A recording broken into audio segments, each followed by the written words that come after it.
கர்த்தராகிய ஆண்டவர் வாக்கு கொடுக்கிறார், நான் உன்னை காப்பாத்துவேன், இந்த பிரச்சனையிலிருந்து உன்னை நான் காப்பாற்றுவேன், இந்த காற்றிலிருந்து நான் உன்னை காப்பாற்றுவேன், இந்த சூழ்நிலையிலிருந்து உன்னை நான் என்னுடைய கரத்தின் நிழலினால நான் மறைச்சு காப்பாற்றுவேன். நீங்க சொல்றீங்க, ஆண்டவரே என்ன நீங்க எதுக்கு காப்பாத்துவீங்க?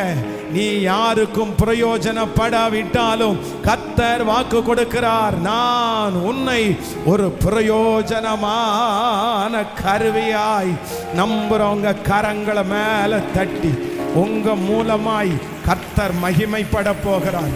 உங்க மூலமா ஆண்டவர் யூஸ் ஆக போறாரு. உங்க மூலமா கர்த்தருடைய வார்த்தை நிறைவேற போகிறது. கைகளை தட்டி ஆமோதிக்கிற ஆண்டவரே, முழு பலத்தோட ஆமோதிக்கிறேன், முழு பலத்தோட ஆமோதிக்கிறேன். சொல்லுங்க சொல்லுங்க, அப்பா அப்பா, ஹalleluya.